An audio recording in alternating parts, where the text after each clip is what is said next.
ka musnad ó ní kharaja alayna rasulullah yawman anabi jáde sí wa níjọ́ kan kalimu wada'in ó dàbí ìgbà tó ń sọ̀rọ̀ dágbére anabi ní ati'uni ma dumtu fikum ẹ máa tẹ̀lé mi lódiwọ̀n tí ń bá wà láàrin yín fa idha duhiba bi àmọ́ ń jọ́ tọ́lọ́run bá ti gbẹ̀mí mi fa alaykum bi kitabillah ìwé Ọlọ́run ní kẹ́ ẹ lọ dì mú o ahillu halalahu in tó bá já halalu ń bẹ òun ní kẹ́ ẹ mú dání wa harrimu haramahu in tó bá jẹ́ haramu ń bẹ ní kẹ́ ẹ mú dání ẹ lọ wo nínú volume 2 Musnad Ahmad page 172 ẹ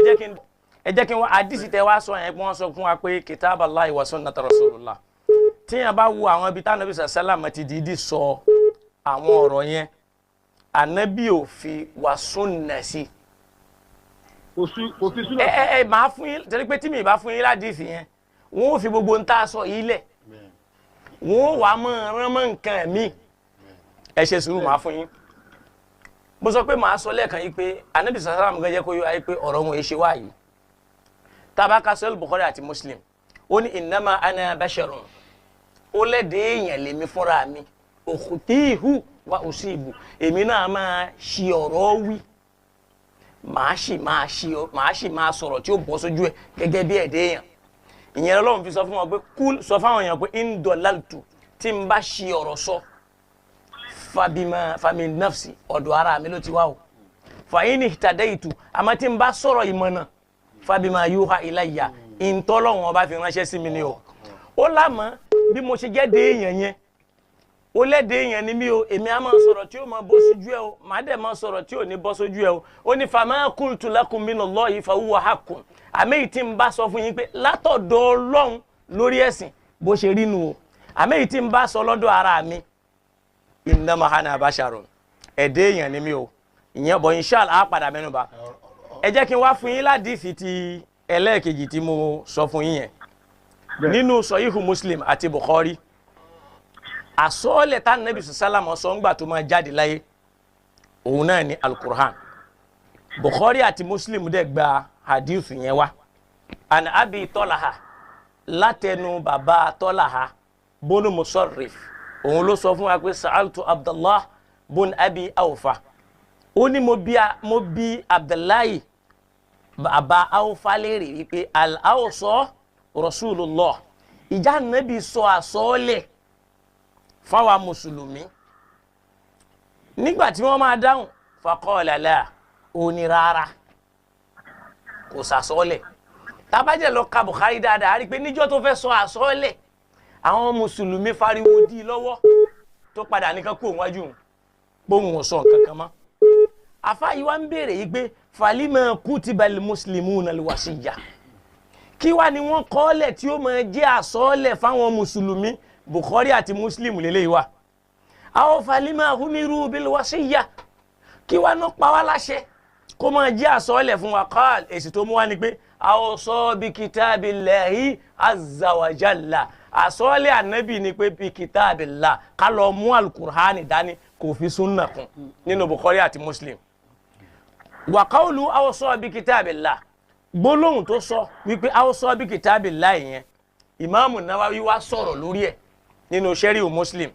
ó ní bil amali bima fihi pé ká lọ mọ́ ló ti ń bẹ́ẹ̀ pé wá qad qala ta'ala torí pé Ọlọ́run ti sọ fún wa yí pé ma farratna fil kitabi min shay'in kò sí kinní kan tẹ̀ ń wá nínú Kùránì tí ó mẹ́nubà ó ní wa ma'nahu ìtumọ̀ rẹ̀ ni pé anna minal ashiyahi ma yu'lamu minhu oríṣiríṣi nǹkan bẹ táwọn èèyàn ó mọ̀ látara al-Qur'an wa minhu ma yu'lamu bil istinbat èmi wà wọn kàn mọ́ pẹ̀lú ìròrí látara àyà yẹn lápẹẹrẹ tá bá fẹ́ mú àyà pé kéèyàn má mu sìgá wá àárí àyà fún Kùránì tá bá fẹ́ mú àyà yìí pé bọ́lọ̀ ń ṣe ní ká ṣe búrẹ́dì wá àárí mú wá torí bọ́lọ̀ ń sọ fún wa yìí pé ala ya'lamu man khalaqa wa huwa al-latiful khabir huwa alladhi ja'ala lakumul arda dalula famshu fi manakibiha wa kulu min rizqihi là ń káyé tiẹ̀ ló wà lò tó fi wá jẹ mú jáde ńbẹ̀ Ọlọ́run ti sọ bá ṣe máa ṣe gbogbo ẹ̀ hadisu kan nìyẹn nínú Sahih Muslim ẹ̀tún wá gbádìí sí eléyìí lẹ́nu Jabir ibn Abdullah radiyallahu ta'ala anhu ó lá Nábì sọ fún wa yìí pé wa qad taraktu fikum ma lan tadillu ba'dahu mo ti fílẹ̀ fún yín intẹ́ ní ṣìnà lẹ́yìn ẹ̀ in i'tasamtum bihi tẹ́ ẹ bá lè mú dání kitab Allah ìwé Ọlọ́run ẹ tún wá gbọ́ o ó ní wa antum tasaluna anni fama antum qailun táwọn èèyàn bá ń béèrè lọ́wọ́ yín nípa èmi ànábì pé kí ni mo sọ́lẹ̀ kí ni tẹ́ wí ó ní qalu a sọ wípé nashhadu annaka balagta a sọ wípé ó jíṣẹ́ fún wa lójú àmì wa adayta gbogbo ntọ́lọ́run fi rán ẹ ló fi jíṣẹ́ fún wa nasa'ata ó kìlọ̀ fún wa bọ́lọ́run ṣe fi rán ẹ faqala bi usbu'i sababa wọ́n lànàbí wa mú ọwọ́ ọmọ ka ìfábẹ́ẹ̀lẹ́ báyìí yarfa'uha ila sama ó wá nà sí sánmà wa yunkituha ila nas ó wá nà sáwọn èèyàn báyìí pé Allahumma ishhad ọlọ́run jẹ́rìí mi o Allahumma ishhad ọlọ́run jẹ́rìí mi o Allahumma hujjatul wada'i ní wáàsí tó ṣe gbẹ̀yìn alukur'ani ló lóun fi ilẹ̀ wọ́n padà jó wàsúnà máa ní. ẹ o ẹlòmíì àdìsí mi sì tún wà ẹ jẹ́ kí n fẹ́lẹ̀ ìkún ẹ jẹ́ n fẹ́lẹ̀ ìkún. So Ahmad bin Hanbal so eléyìí náà fil Bukhari wa Muslim an ummil mu'minina Aisha látẹnu Aisha ìyá mùmìnì wọ́n ní qama Rasulullah wọ́n lá nàbí dìde ńjọ́ kan